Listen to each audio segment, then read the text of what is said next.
Mr. Schaub. All right, guys, welcome back. This is Into the Bapaverse. I am Hectic. For the new people that are coming in, all we like to do here is look at the Fighter and the Kid subreddit, look at some of their best posts, some of the interesting posts, and we're gonna get through them. So first things first that I would like to talk about is Brandon Schaub canceling his shows. Here is no tickets available. So Brandon Schaub was supposed to be doing a UK tour. Here is a video of him showing his dates on the Fighting the Kid on the Fighting the Kid podcast. So here's the one with Dr. Drew. So this one was like 3 weeks ago. So this is when he was still sure that he was gonna go, and he's announcing them. Here's this clip. Brandon's going to Europe. Yeah, I'm in Ice House, though. I'm doing sets all around LA. I'm at Laugh Factory. Why did you tell me? I'm going to put that on my calendar right now. Yeah. I live in Pasadena. Come on in, man. May 19th, Schaub and Friends. Got some monsters on there. One show only. I think it's at 8. And then I'll be doing sets all of May around LA. I'm at Laugh Factory on Friday. So Schaub and Friends is May 19th. And then La Jolla Comedy Store, June 2nd through the 4th. That's a Friday, Saturday, Sunday. Then I'm off to Europe. Belfast, June 15th. Glasgow, June 17th. Manchester, June 18th. London, June 22nd. Cardiff, June 23rd. Ending the Europe tour in Dublin, June 25th. Tickets at thickboy.com. That's when he was announcing his European tour. So now we skip to the one 3 days ago. And this one was with Jay Moore. This one was 3 days ago. And he was a little fidgety. He didn't really announce it. Jay Moore kind of pointed it out. And Brandon did this like nervous tick that he has, is like biting his like skin off his fingers. The fuck, really? I got nothing. God bless. I'm in La Jolla this weekend. La Jolla Comedy Store. Friday, Saturday, Sunday. So 2 shows Friday, 2 shows Saturday, 1 show Sunday. Your boy's working on Sunday. The Jay's Lord's coming Day. down to do a guest spot. All right. I'm doing a guest spot in Belfast. What the fuck, really? Belfast. I got nothing but Comedy Works in a month, so I'll see you at Comedy Works in Denver. My mom needs 27 June tickets. 29th. They didn't really say nothing about it. Kind of weird, right? And then we get to the, a day ago, and here's them announcing the tour again, but this time's a little different. The Comedy Store, the great Comedy Store right outside San Diego. Come get you some right now. See you guys this week. I can't wait. One of my favorite venues. Tickets at thickboy.com. Right. Yeah. I'll be in Comedy Works the end of.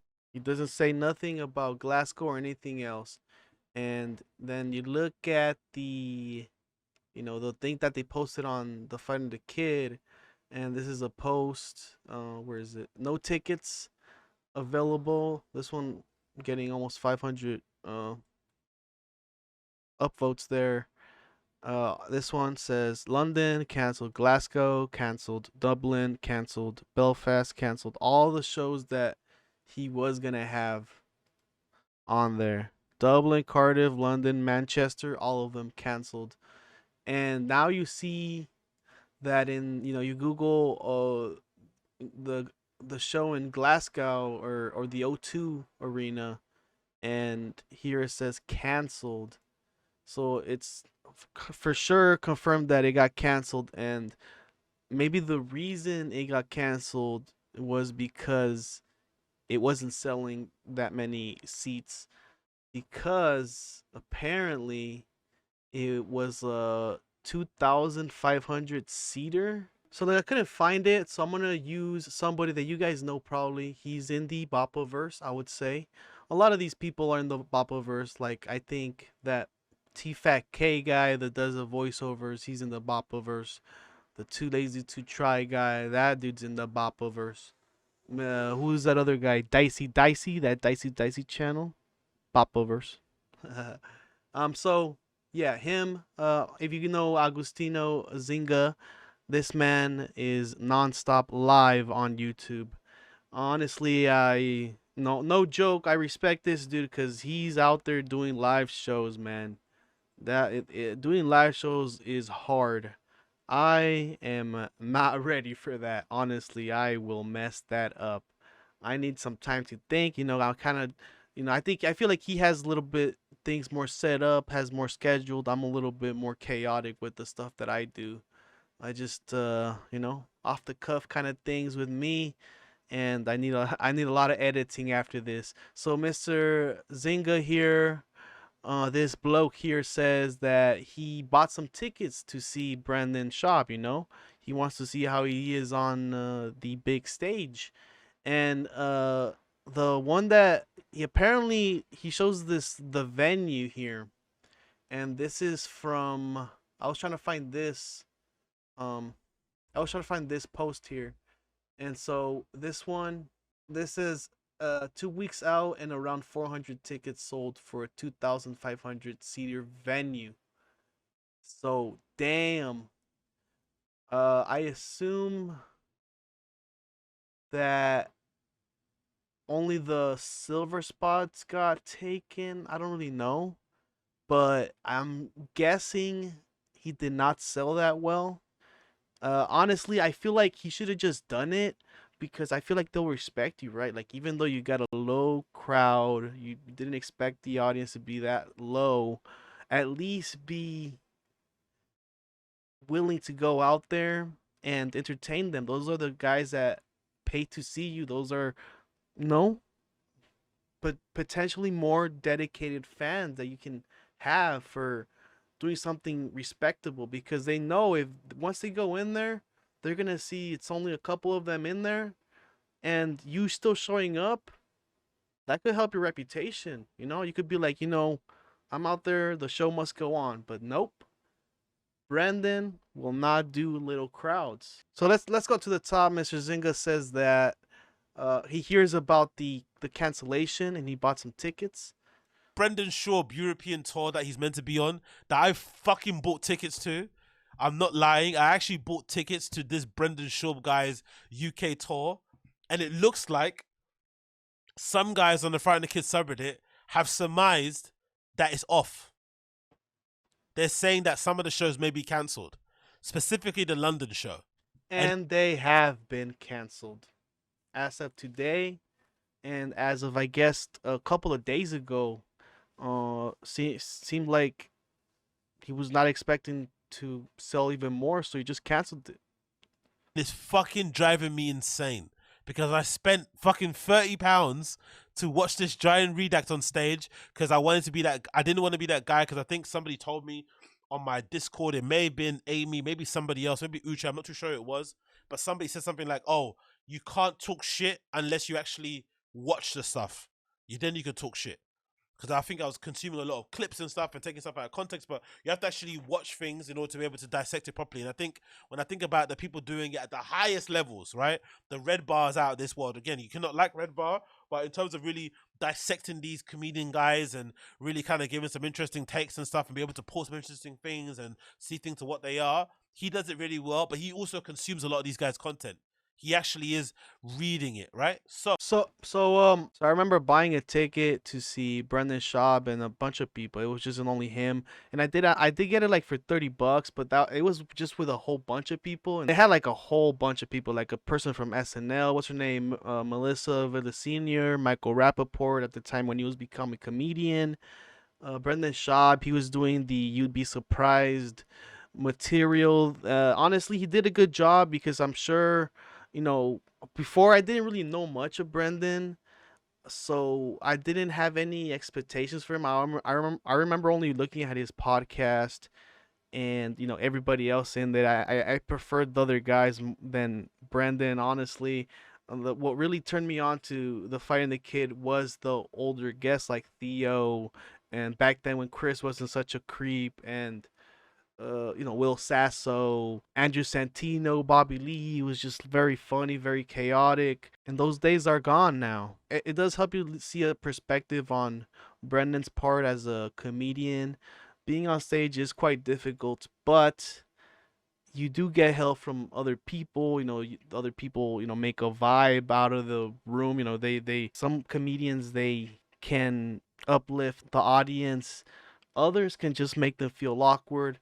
And, you know, the lineup I was with, and then they also, you know, they do this like two drink mandatory with the show, so you're also a little bit, you know, you feel a little bit more looser to the comedy, you know, and then you're out there, like if it's your first time, you just get like a little appetizer. So you're kind of trying to enjoy yourself, and while you know listening to people say dick jokes or whatever, and you know it's the environment, it's other you know it's other people laughing as well. You know, you come out and you laugh out loud. Everybody's not afraid to laugh, and it's an experience. You know, when you're looking at clips and stuff, you don't really understand what the vibe is in that room.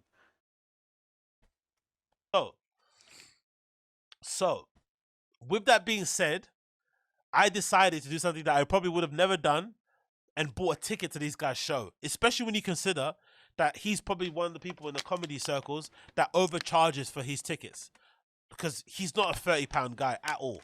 He's definitely a £20 guy, right? But He's right. If it's only him, he's not worth $30. I remember getting it $30 because it was like 10 other people, 8 other people with him, and it just wasn't him. Everybody had like 15 minutes or something like that. 10 minutes or something like that. he's definitely not £30. £30 should be getting you like the higher ups, the Anthony Jeselniks and all those type of dudes should be charging 30, and maybe if you're more famous, 50 and above. If you're Rogan doing arenas and Chappelle, I understand 100. Obviously, it's not to do with the comedy women, it's think it's funny, but sort of level of celebrity, level of fame, notoriety, blah blah blah, years in the game makes sense. But Brendan has no business charging 30 quid for a ticket. I don't think so, personally. My opinion. I don't think he's worth £30. But I did it anyway. Cool. Now people are saying on the fucking Fighter and the Kid sub that this show in London that I fucking bought tickets to on June 22nd might be off. And there's been a lot of talk. And they're off. They have been canceled. And look, this is the one that I was trying to get to, this post here. So yes, he did not wind up selling some of the tickets here, and now he canceled the whole tour, and you know it just never existed in the first place in Brendan's mind. He's gaslighting everybody, thinking that like you know like it's just like it was that tour like even real is the thing. Like as I said, like if he would have done it before, no, if he would have done the show, he would have gotten some respect, you know, showing up there, whatever number the audience is, and do the show. All right, let's go to the next one, and this one's the TFATK Channel. Somebody is exposing him, I guess. Like if you know who the TFATK Channel is, they do the similar thing that I do, but the person there does a voiceover for all the things that I do as well. But he's very much more like timely with it. You know, I feel like he's just on the computer all day, or like just looking at the next thing to talk about or the next thing Brendan did. But that's what we're all doing here. You know, that's what we are doing here. But him is just like, damn, dude, like. You know, it's just so quick with it, 2-3 minutes long, and it's you know it's easy, and it's easy because and apparently this is what he does. This is just him reading off of the comments from the subreddit, and I looked at the his channel description, and it says exactly that. I read Reddit comments. Here's the TFATK Channel. Let's read the whole thing here. I voice over comments and reactions from Reddit. The majority of our content comes directly from the post made on r/thefighterandthekid and some other subreddits we find funny. Content comes directly from posts. That's the highlighted word. So he's not really saying anything different. He's pretty much admitting that that's what he does. He gets the content directly from the post, including the comments. He takes the funny things that people say and puts it on his videos. So if you think this guy's funny, naturally funny, he's not.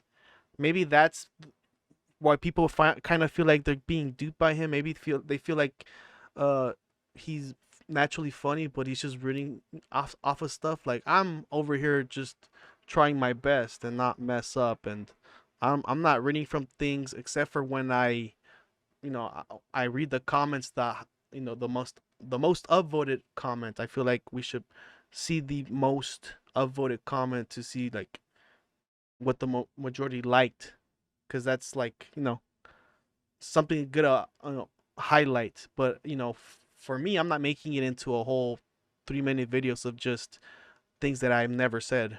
Or maybe he did. He has said some of the things we don't know, but apparently let's look at that video to see if if it's just copy paste kind of thing. The charts, it's hilarious. Good question. He's such a fucking dimwit. The ego is off the charts. It's hilarious. Just imagine hearing a question being asked to someone who is #1 in the world in their field and thinking, I should interrupt. People need to hear my opinion first on this. And the funniest part to me is that Brendan's sitting next to DC, a champion fighter and UFC commentator, far more qualified to chime in on the topic than a guy who's infamous for getting his head bounced off the canvas and getting bullied online by homeless cats. And even with his credentials, DC knew to sit back and let Mike Tyson But look, he's not lying. That's exactly what he's doing. He's just copying and pasting and making a voiceover. He's got this nice, really good voice. Wish I could do that. The most hilarious part to me is that he's sitting next to DC, a champion fighter. You would like me more better if I did that, right? Maybe I should just start doing this in every Bapaverse. answer the question directed at him, because that's just common sense. If the average person did something this embarrassing, they'd be screaming at themselves the whole drive home. This dude Brenda broadcasts it for the world to see and just keeps on trucking. Papa really just fucking goes. Technically wise, Fury can go. He can go. I mean, it's not really being exposed, because that's exactly what he does. Okay, it says it says here, someone just brought up this channel and I need to see it for myself. This dude straight up stealing content from here. Let's see what the people say. The main comment here, Godzilla Godfish. I'm giving them credit as well. See, Mr. TFATK, maybe you should put the people's usernames in your little videos. Get them some credits. You know? I don't know. I don't care. Honestly. He's not really being exposed. It says on his bio. I don't know if he just caught wind of it and like changed it. I don't know. I just recently just looked at it up, and it looked, that's what he just like. I recently looked it up, and that's all what it says. Like he's he's just basically just taking stuff from the subreddit. Okay, here's from Godzilla Goldfish. I just looked this dude up, and he's telling a 12-year-old boy he loves him and misses him on an NBA gaming stream. Super creepy shit, and even the kid tries to shut it down. Apparently, stealing from the homeless cats is the least fucked up thing he does. What the hell? These people are turning on him? I wonder if they're gonna turn on me. Nah. Where's Darius? What the hell is that? I saw that shit live and it was cringe. He also tried to justify making the same 12-year-old a Discord mod in his server. What? There is a reason Jimmer isn't allowed to see his own kids? What the heck is this? This guy says, before becoming a homeless cat, I'd watch the Bapa's vids and thought they were hysterical. After joining here, I felt duped by the thief, I mean. After finding this shit out, I feel like a moron. Some homeless cat should start a channel making videos on every video he makes, showing how he's a fucktard. This shit is unreal. He makes Bapa seem like a fucking saint.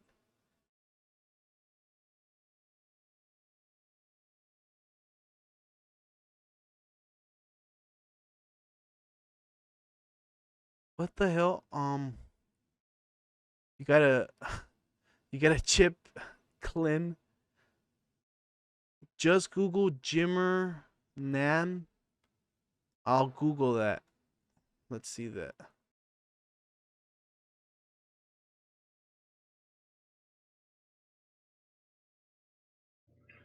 Well, good evening to you, everyone. This is Vin Vader coming to you. Okay, so I've went through this video because it's a long one, and this guy Vin Vader has a whole bunch of different things about him, and apparently this guy here is the TFATK guy. This is him, and the guy here doing this kind of a documentary style video said he's done a lot of weird stuff, and it's a lot of stuff to go through. I'm not gonna try to jam pack it in here because I feel like you guys should just watch this for yourselves. If you guys think this guy, a little shady, go watch this. I think one of the major parts about this is this. I'll show you right now. I'm just gonna show you the intro and see that for yourselves. Here we go. Well, good evening to you, everyone. This is Vin Vader coming to you live from Canada. Anyways, the reason for tonight's video, I want to go over some information stuff with you and the people from Jimmer's chat. I want to answer some questions, but I know you guys won't want to sit here through a long video, so I'm going to try to make it short. But if anybody wants to talk one-on-one, that's not a problem. I've done it before with a couple people from Jimmer's chat, and their subs, or not their subs, but their moderators there that I know came over and tried to make peace with me. Anyways, what I want to do tonight is I want to explain something. I don't hate the people in his chat. I think they're a lot like I was back in the day when I used to make videos for this guy and do so much for him, trying to help promote his channel. I was a follower. I'd go around and the same things in the chats, say they're liars, Jimmer doesn't do this, Jimmer doesn't do that, until I realized he was a hateful person and hurt quite a few people I know. Now, I want to answer some questions from these people. Like this Breakfast Club asked a question of me, basically why I claims to be trying to protect children, but I admitted to doxing Misery's wife and children, and I was happy to do it. And I was happy to do it. I didn't dox his wife and children. What I did, I'm going to expose tonight actually who doxed his children and his wife, or his ex-wife. And this person is a piece of shit. And I'm going to expose it. You'll hear him in his own words admitting to doing this. What I did after this person contacted a friend of mine from my past that he was in love with because he likes Michael J. Fox a lot, found out me and him grew up together. He had to contact him and send him hundreds and hundreds of emails to his children, harassing him, talking about pedoism and shit. This guy's a creep. And then what he did after that, after bothering his children, he would, he contacts people off my Facebook from an old account I had, plus put up pictures of my grandchildren saying I wanted to fuck them and putting out their names and shit like this. This is the type of guy he is. He used to do 10-hour streams about me, shit like this. Why? Because I've always exposed the truth, and I show, as you guys would call it, receipts. You call your true crime community. Well, I make sure I've got facts. And I was there, actually, for all this. So I know what I'm talking about with hundreds of others. Anyways, so tonight I'm going to answer some of your questions. And basically, you'll hear from the person who did this questions. Now, a little bit about Jimmer. He's a very strange individual. And I'm going to show you why. Tonight I was talking to a detective. He used to be a detective. He's retired now. And he explained to me, after I played all this evidence for him, just how much evidence there truly is. When I met Jimmer, he was doing kid clothing stuff. I just found out this stuff.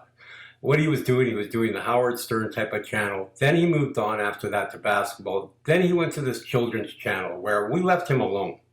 He was outed by children and by a lady who doubted him about pedoism, this type of stuff. We didn't do this. He did it. What we did, though, was when he was telling a young 12-year-old how much he loved him constantly, which we have proof of, we had his Discord taken down. And we got proof of that the night exactly when it happened. I even came on air and told him we just had him taken down, and he screamed, and, oh, I took it down myself. Yeah, at 2:30 in the morning, he took it down himself. Whatever, but we've got the proof, the letters to back everything up. But anyways, he'll make you want to believe that, because this guy lies about everything.